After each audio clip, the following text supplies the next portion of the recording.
Students welcome to my class.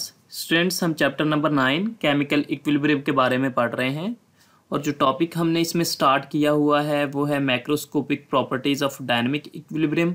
Dynamic equilibrium की macroscopic खसूसियात, दो खसूसियात हमने पिछली क्लास में पढ़ ली थी, आज मैं फिर रिवाइज करवा देता हूँ। Macroscopic characteristics of dynamic equilibrium. Important characteristic features of dynamic equilibrium are given below।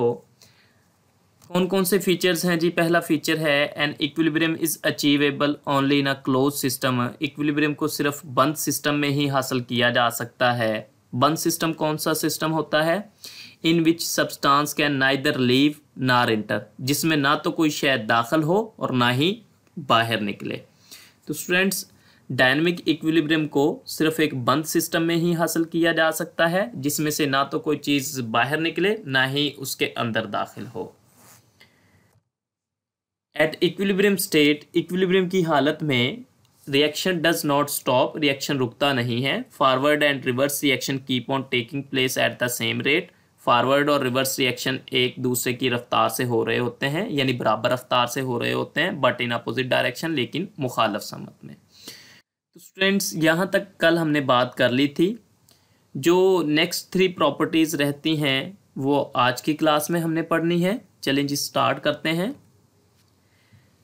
तीसरी प्रॉपर्टी है एट इक्विलिब्रियम स्टेट, इक्विलिब्रियम की हालत में the amount of reactants and products do not change. वो कह रहा है इक्विलिब्रियम की हालत में रिएक्टेंट्स और प्रोडक्ट्स की मिकदारों में कोई तब्दीली नहीं होती, यानी कि उनकी कंसंट्रेशन कांस्टेंट हो जाती है। इवन फिजिकल प्रॉपर्टीज, हत्ता के फिजिकल प्रॉपर्टीज जैसे कि colour, density etcetera remains the same. हत्ता के फिजिकल प्रॉपर्टीज जिनमें कलर, डेंसिटी वगैरह ये भी सेम रहती हैं, इनमें भी कोई तब्दीली नहीं होती।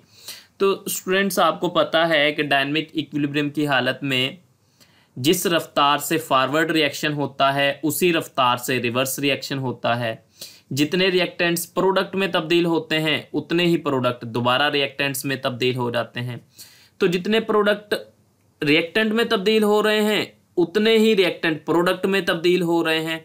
तो इस वजह से उनकी मिकदारों में कोई तब्दीली नहीं होती। और जब रिएक्टेंट और प्रोडक्ट की मिकदारों में कोई तब्दीली नहीं होती तो फिर कलर और डेंसिटी में भी कोई चेंज नहीं आती। नेक्स्ट प्रॉपर्टी है an equilibrium state is attainable from either way. Equilibrium की हालत को किसी भी तरह से हासिल किया जा सकता है, आई स्टार्टिंग फ्रॉम रिएक्टेंट्स और फ्रॉम प्रोडक्ट्स। चाहे आप रिएक्शन को रिएक्टेंट से स्टार्ट कर लें या आप प्रोडक्ट से स्टार्ट कर लें, जिधर से मर्जी रिएक्शन को स्टार्ट कर लें इक्विलिब्रियम हासिल हो जाएगा। इसकी क्या वजह है? इसकी वजह यह है कि अगर आप रिएक्शन को रिएक्टेंट से स्टार्ट करते हैं तो वो प्रोडक्ट्स बनाएंगे, और अगर आप रिएक्शन को प्रोडक्ट्स की तरफ से स्टार्ट करते हो तो वो रिएक्टेंट्स बनाएंगे। आप जिधर से मर्जी रिएक्शन को स्टार्ट कर लें रिएक्शन में इक्विलिब्रियम कायम हो जाएगा। Next property, an equilibrium state can be disturbed. Equilibrium की हालत में खलल डाला जा सकता है and again achieved under the given conditions of concentration, pressure and temperature। वो कह रहा है इक्विलिब्रियम की हालत में खलल डाला जा सकता है और इसे दी हुई कंडीशंस के तहत, यानी कंसंट्रेशन, प्रेशर और टेम्परेचर की दी हुई कंडीशंस के तहत दोबारा भी हासिल किया जा सकता है।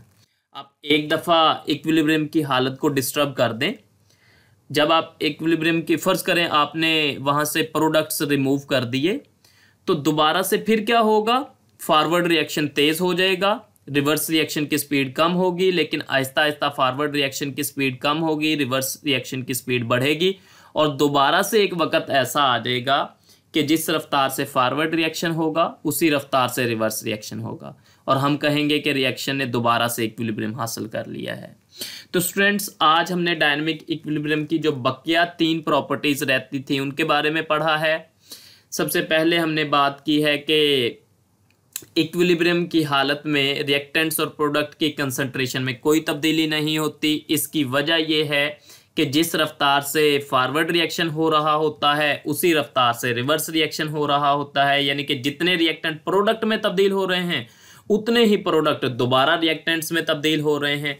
इस वजह से इनकी मिकदारों में कोई तब्दीली नहीं होती। और जब रिएक्टेंट और प्रोडक्ट की मिकदारों में कोई तब्दीली नहीं होती तो फिर फिजिकल प्रॉपर्टीज जैसे कि कलर और डेंसिटी वगैरह में भी कोई चेंज नहीं आती। और वो कह रहा है कि इक्विलिब्रियम की हालत को आप किसी भी तरह से हासिल कर सकते हो, चाहे आप रिएक्शन को रिएक्टेंट से स्टार्ट कर लो चाहे प्रोडक्ट से। अगर आप रिएक्शन को रिएक्टेंट से स्टार्ट करते हो तो वो प्रोडक्ट्स बनाएंगे, और अगर आप प्रोडक्ट से स्टार्ट करते हो तो वो रिएक्टेंट्स बनाएंगे। आप जिधर से मर्जी स्टार्ट कर ले रिएक्शन को, इक्विलिब्रियम कायम हो जाएगा।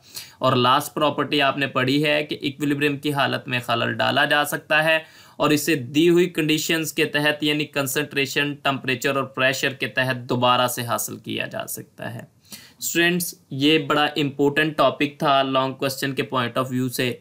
उम्मीद है आपको समझ आ गया होगा। आपने इसको अच्छे तरीके से प्रिपेयर करना है। अब हम क्वेश्चंस की बात करते हैं जो शॉर्ट क्वेश्चंस इस टॉपिक से रिलेटेड आ सकते हैं। पहला क्वेश्चन है, give to characteristics of dynamic equilibrium. Dynamic equilibrium की दो खसूसियात बताएं। तो इसमें तो आप कोई सी भी दो खसूसियात बता दें। हमने 5 खसूसियात पढ़ी हैं, उनमें से कोई सी 2 बता दें। नेक्स्ट क्वेश्चन है, why dynamic equilibrium is achieved from either way. Equilibrium को आप किसी भी तरह से क्यों हासिल कर सकते हो? तो इसकी वजह यह है कि आप डायनेमिक इक्विलिब्रियम को किसी भी तरह से हासिल कर सकते हैं, चाहे आप रिएक्शन को रिएक्टेंट से स्टार्ट कर लें चाहे आप रिएक्शन को प्रोडक्ट से स्टार्ट कर लें। क्योंकि अगर आप रिएक्शन को रिएक्टेंट से स्टार्ट करते हैं तो वो प्रोडक्ट्स बनाएंगे, और अगर आप रिएक्शन को प्रोडक्ट से स्टार्ट करते हैं तो वो रिएक्टेंट्स बनाएंगे। तो आप जिधर से मर्जी स्टार्ट कर लें, इक्विलिब्रियम कायम हो जाएगा। स्टूडेंट्स, पंजाब टेक्स्ट बुक जहां से आपने इस टॉपिक को प्रिपेयर करना है, ये हमारा टॉपिक है जो हमने किया है।